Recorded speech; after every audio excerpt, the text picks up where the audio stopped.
I wanted to do another discussion about One Piece, and I obviously made a discussion about Wano after chapter 909, and it was revealed we got a glimpse of Wano, so I made a separate discussion about that, give my thoughts on how things may shape up in the first quarter. So I will leave a link or the adaptation in top of the screen to that video if you want to go check it out. But I also want to make a discussion about what could happen with the Revolutionary Army now more than confirmed. Not only are they at the Reverie, but they're targeting the Celestial. Now it's important to realize that I know a lot of people like going back and forth about what's going to happen next, what's going to be the next chapter. Are we going to, in fact, continue with the longer anticipated Wano arc, or are we going back to the Reverie to finish some hugely important topics to discuss on this 7-day conference? We all know the Reverie is still taking place during the chapter of 909. So, I did mention we could, during the world building chapter that we got, I believe in 902, where we got Sanji got the raid suit, Luffy got the boost in the bounty to 1.5 billion, and the thing is, I mentioned during that chapter, I would be surprised at some point if we saw the Straw Hats. We did, and so this doesn't guarantee we're in the arc yet. Well, this could be the world building aspect of One Piece, and even though the Reverie arc is taking place right now, so Oda could pull a switcheroo. He could go back and forth, going around about the revolutionaries, even before we got to the Reverie arc, even before it was announced that Dragon would target the Celestial Dragons. In fact, in 2016, when this was announced back at Jump Festa, there was a theory going around. I made a separate video about this, but I wanted to elaborate more. Now we got confirmation of where this is heading. With the revolutionaries, this is all the way back then. This was a cracking theory. I made a discussion about this, that Dragon could show up. I personally thought it would make sense, given the fact what we had with Blackbeard and Jesus Burgess found his way to Baltigo. That place got destroyed. Not only did the Blackbeard Pirates show up, obviously Dragon dipped, we know where they're at, but also we got the Marines, and then we got CP0, and that's the reason why I made a separate discussion. So now we move ahead two years later. I want to throw some ideas at it, because obviously some of the predictions I played out for this scenario have indeed worked out. Number one, the Revolutionary Army are Marijose.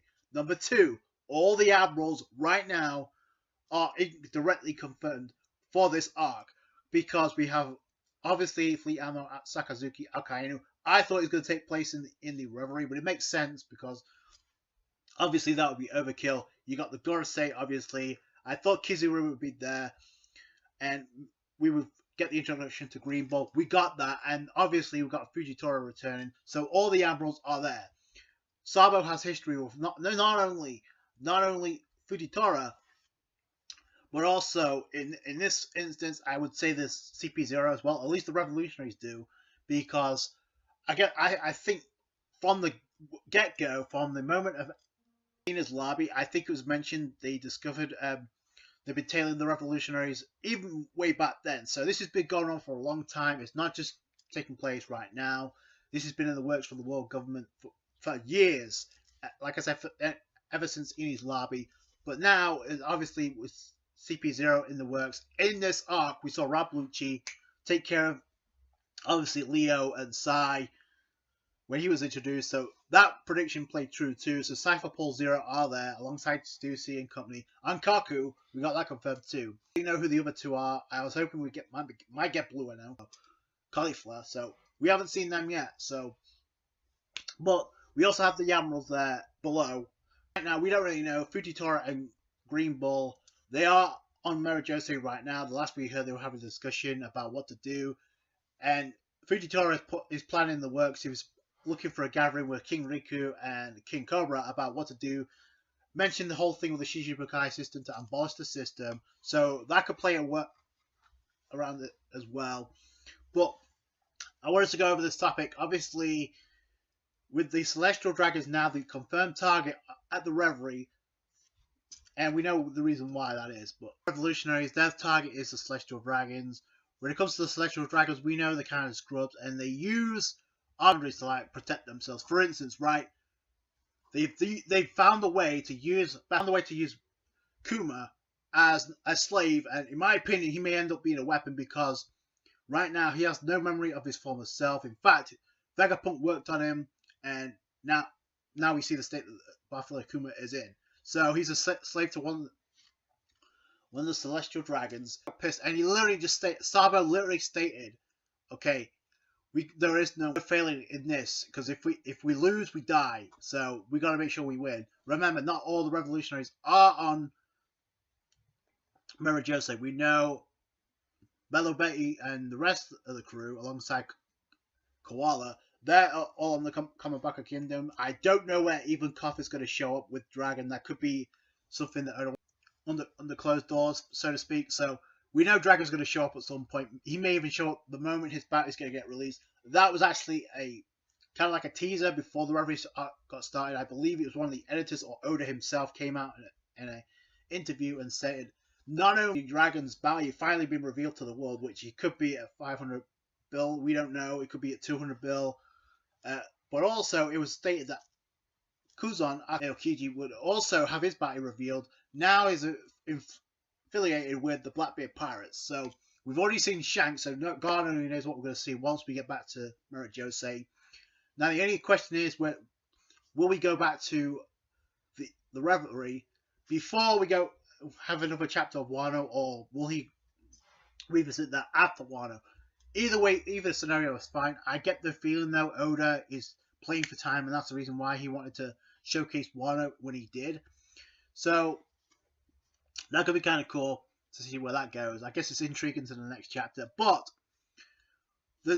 now the pieces are in play, so to speak. The chess pieces are in play. We got CP0. We got the Revolutionary Army there. We got the Marines there. If they choose to actually, if they get word about this, or this could set up, like I thought, the Revolutionary arc, which obviously we know is going to take place with Monkey D. Dragon. So that would be the catalyst. And then this was stated this was going to be the counterattack of Dragon, considering what happened at Baltigo.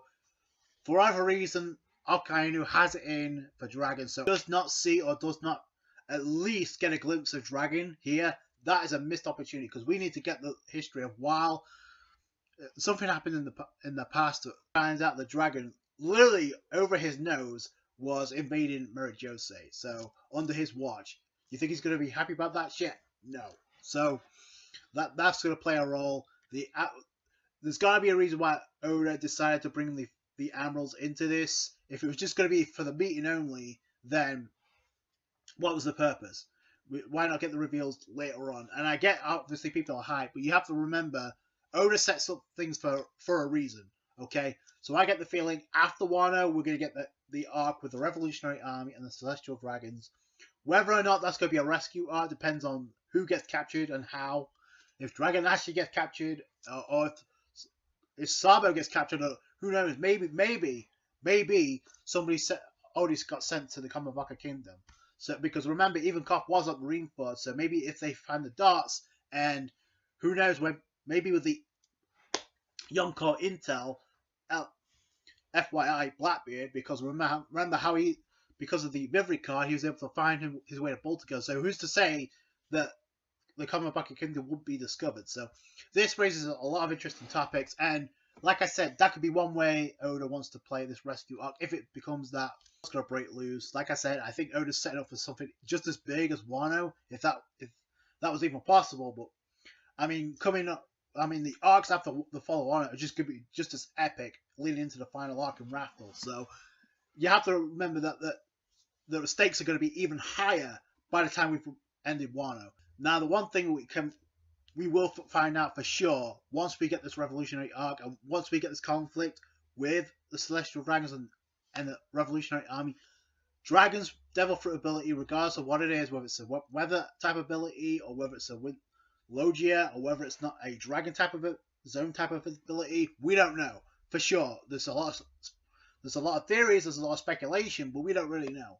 So that's up in the air. So that's going to get revealed, much like the Kaido situation, what his abilities are. So you have Sabo, you have Karasu. We don't really know where his loyalty truly lies. There's a lot of speculation about him. The Dragon actually gets away scot-free, but there's going to be conflict down the road at some point with the government and the Revolutionary Army. There's been way too much build-up. So the question is, what happens to Kuma? Why was he brought into this? If that's not going to be a plot point, it's the same thing with the Admirals. Why have they highlighted the Fujitoras there? Why have they highlighted Green Bull if they're not going to have a prominent role in this arc? So I get the feeling there will be. I mean, maybe just Oda's just like speeding this up because he knows he's got to reveal these plot points at some point. Like Green Bull, we've been waiting ever since Dressrosa for. Match that we did not get to see, or that was teased in Film Gold with Rob Lucci and Sabo. That would be something I want to see. Or we could easily get a rematch between Sabo and Fujitora, which, I mean, he has been practicing with his Marimaro no Mi ever since he returned. So I think Sabo may have got even more accustomed to his Marimaro no Mi abilities, his Flame Fruit. So Sabo's going to wreak some major havoc on Marijose. We don't really know what Karasu could do in a fight. We know what his abilities are. He can turn himself into crows. He gave Sabo the ride. Even Koff has to show up at some point. If not, then Dragon's going to show up by himself. Maybe that's why he's going to declare war on the Celestial Dragons.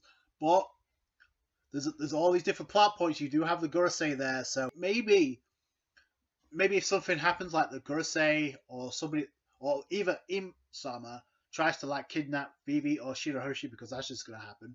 Maybe that's where the revolutionary armies are going to come in, and that's where they're going to declare war. I would not be surprised. A number of different ways that Oda can go with this.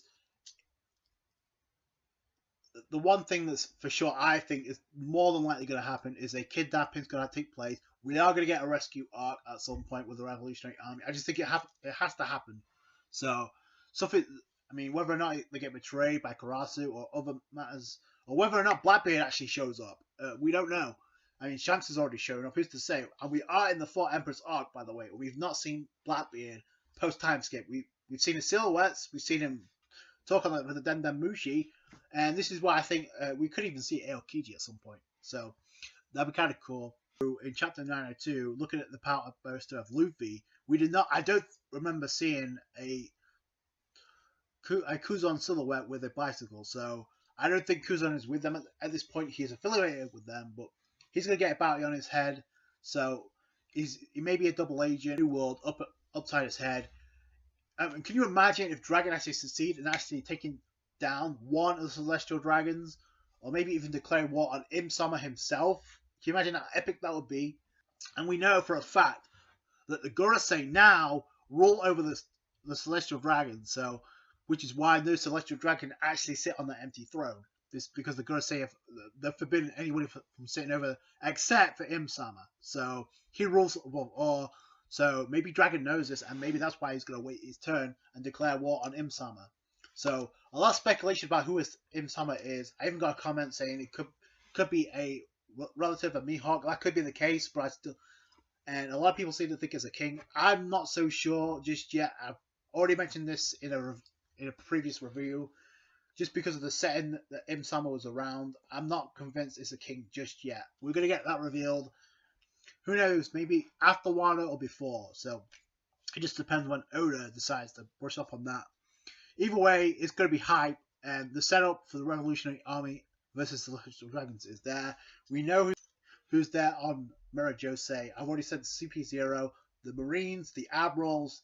So it's going to get crazy, bruh. So let me know what you think down below. I just want to give my thoughts on this. Will Dragon actually succeed in calling out the Celestial Dragons, or will he actually get captured? Will somebody actually betray him and anticipate this? Maybe that's why Shanks was on Marijose, because he knew.